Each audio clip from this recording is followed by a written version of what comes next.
Well, to organize everyone, it is important to understand that there are really many points within nutrition that are essential if I want to maximize my life expectancy. The first principle that we know and have verified in many mammals, in addition to having conducted research on the subject, is that the initial general idea relates to caloric consumption, the amount of food we consume, and the amount of energy we can extract from that food. Why is this important? Because today in the modern world, we used to say in the West, but now I would say in the modern world, because food has changed in all countries. Today in the modern world, we have the ease of obtaining calories to acquire an excessive amount of food compared to our expenditure. This not only leads to a significant percentage of the population developing obesity and overweight over the years, and to the fact that in many more developed countries the rates of overweight and obesity have increased and tripled since the 1960s, but it also helps us understand that a reduction in those calories, based on the current idea and research, indicates that a 30% reduction in our daily caloric intake can increase or may increase our life expectancy by 30. This reduction in calories is extremely important from a life expectancy perspective for many reasons that we will explore at the cellular level.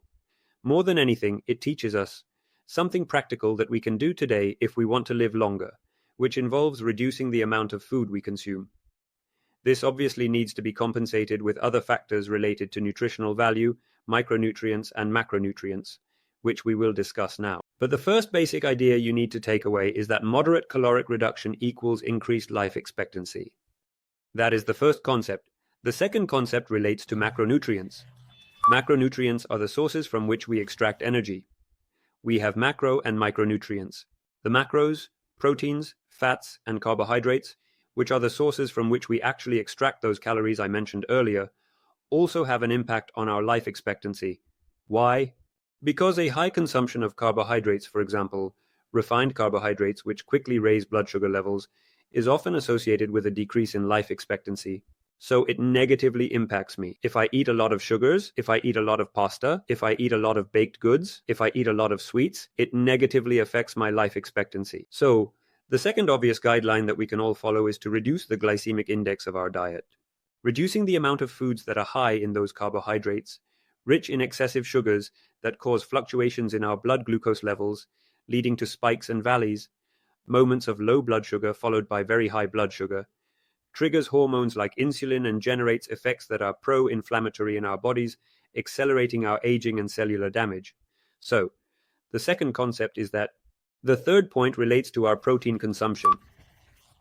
When we exercise, especially if we want to gain a lot of muscle mass, we are used to hearing the concept that the more protein I consume, the easier it is for my body to build muscle. And this is true to a certain extent.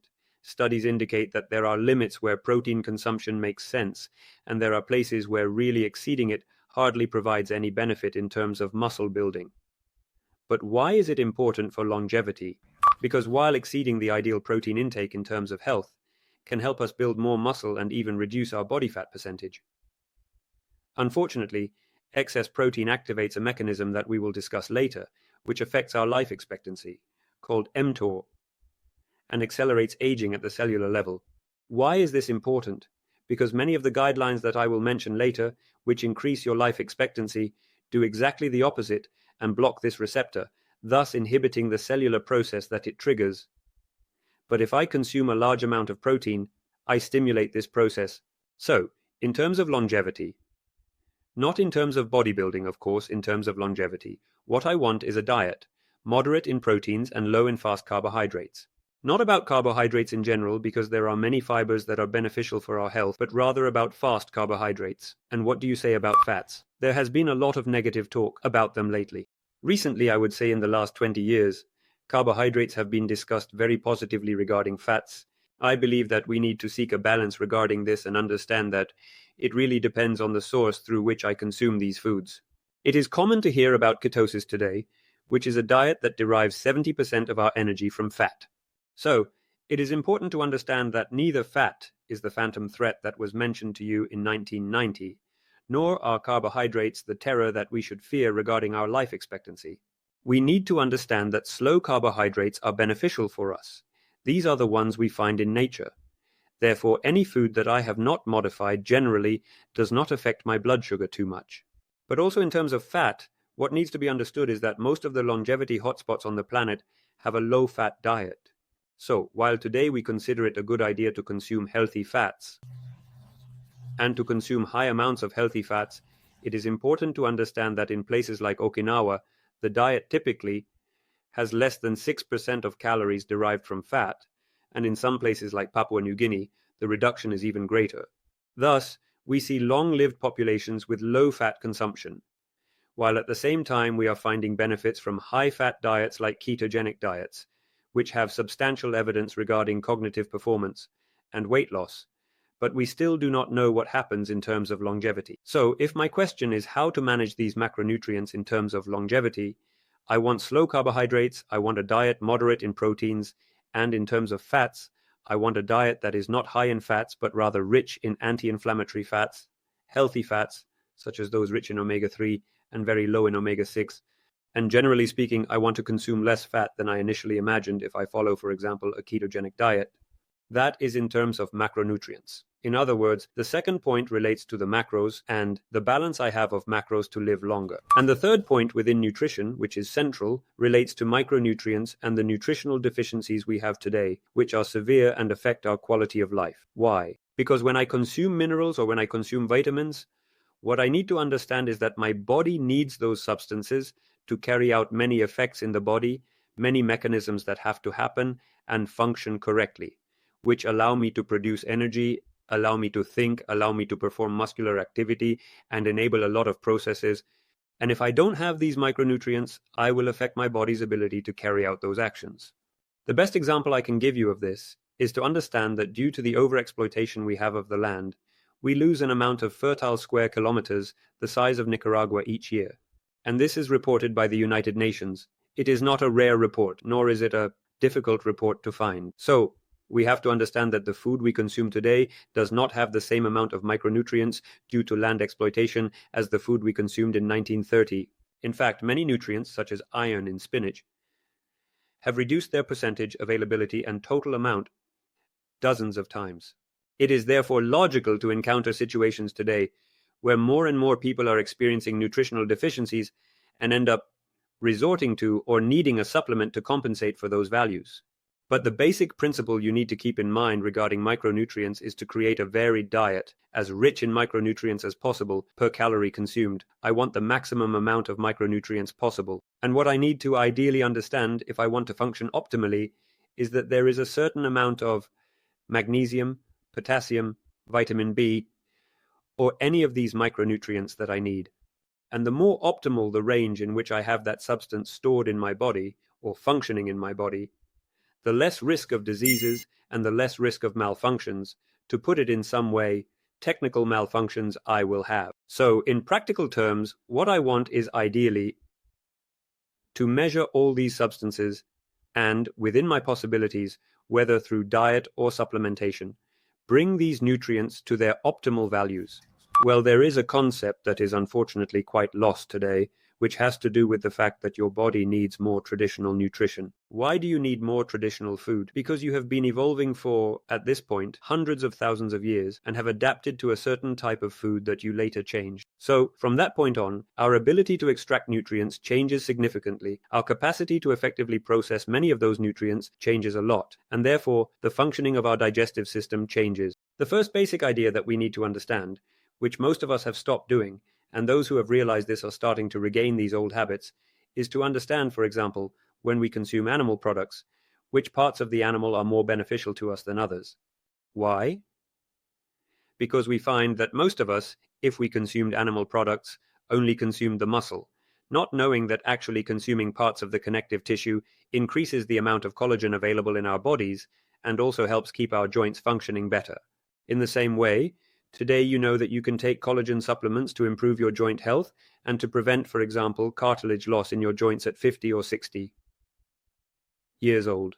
Okay, when we consume an animal, consuming that connective tissue benefits me by providing the necessary raw material to produce collagen in my body. And in terms of nutritional density, organs are much richer in nutrients than most muscle tissue. Therefore, the classic example of this is the liver, which obviously needs to be consumed if it is from a pasture-raised animal, if it is an animal that has not been exposed to drugs, etc. But the reality is that Nutrient storage sites will always be much richer in nutrients, especially micronutrients, than the sites where I simply use them. Therefore, the liver will be much richer in terms of the bioavailability of the vast majority of the nutrients it stores than any muscle or any other part of the more classic tissue we might consume from an animal, hence the organs. It's a very easy idea to apply, to say, well, this time when I'm going to consume animal products, instead of consuming muscle, instead of consuming the typical meat, I consume an organ from that animal. This helps me to have fewer nutritional deficits. And then, regarding what is plant-based, what is important to understand is that I need to depend much more on the land where that food grew. It's not just about whether it's organic or non-organic, because that will negatively impact my bacterial flora and many other aspects, but it won't affect me as much nutritionally. It negatively impacts me because bad flora means poor nutrient absorption in the soil. Therefore, a plant that I consume later has fewer nutrients. But what I really need is a yes. If I'm going to produce my own food, ideally it is land where I am recovering those nutrients.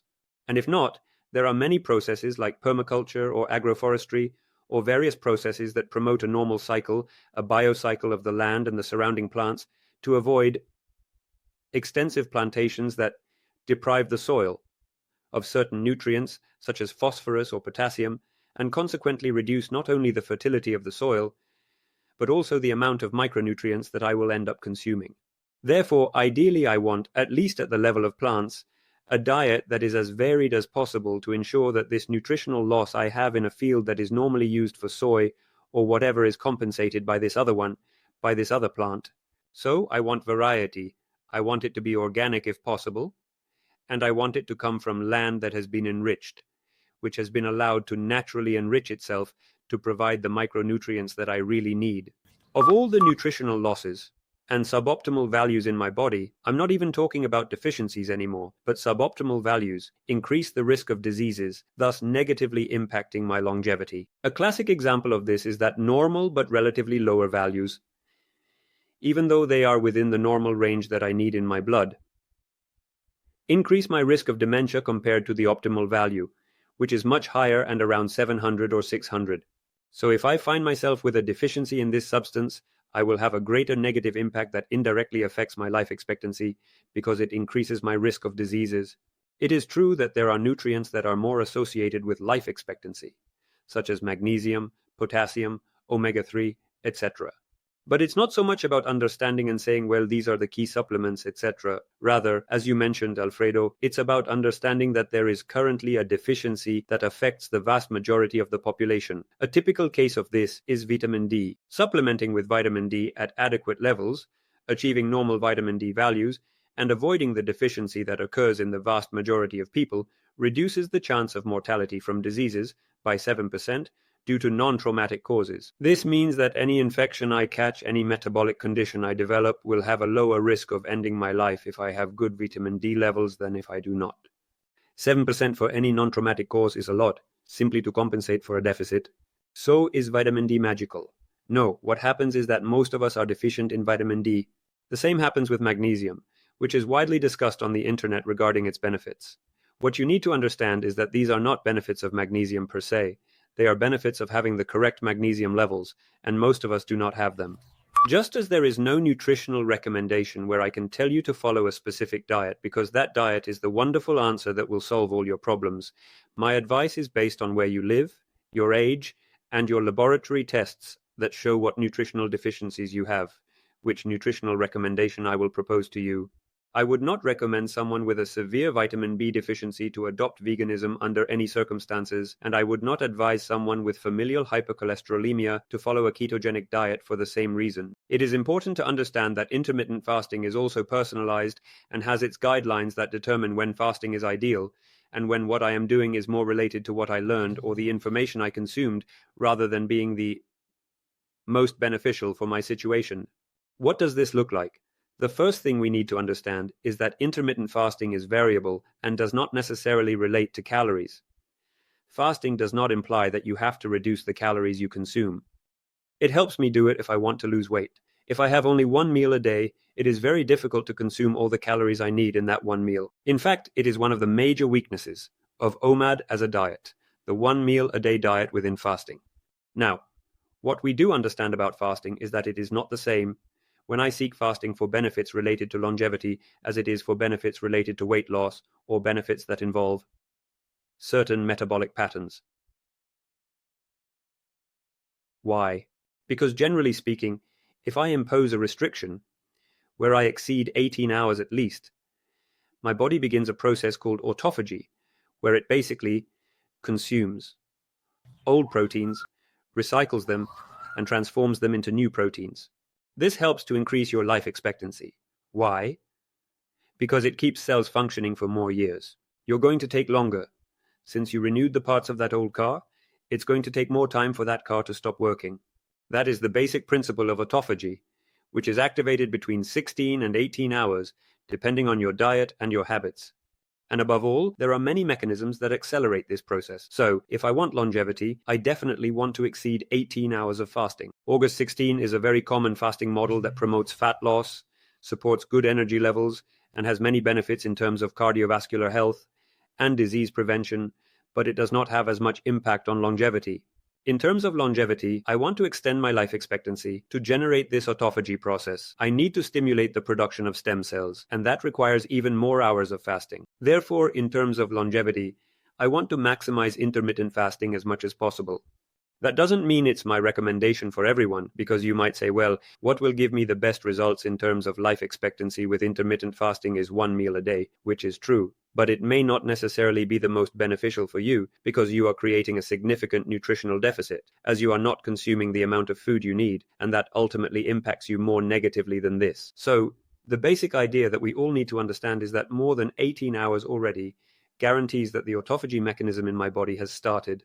Everything I can sustain from then on is great, and if I can't sustain it, no problem, I will remain in the place of sustainability. Because remember that I need to practice intermittent fasting as a principle in order for it to effectively impact my life expectancy for the rest of my life. I can't do it for a year because it was good for me, and since it went out of style, I stopped doing it because it bores me. It's going to have an impact, and I'm going to lose the benefits I had gained. There are many conditions that can affect my ability to do intermittent fasting. And what needs to be understood here is whether I am consuming and doing the necessary things to correct that hypothyroidism, and if I am taking in the necessary nutrients. Hypothyroidism is currently very associated with situations of high stress levels, high levels of proliferative estrogens, with estrogens that I do not want to have because I have a hormonal imbalance, and at the same time, a reduction in carbohydrate intake. So why is this important? Because if I have been following a ketogenic diet along with many hours of fasting because I want to lose weight drastically, which I do not recommend doing in a sustainable way, it will negatively impact you if you have hypothyroidism. But if you do it carefully, if you do an 18-6 or a 16 in August and have a good diet, there would be no problem.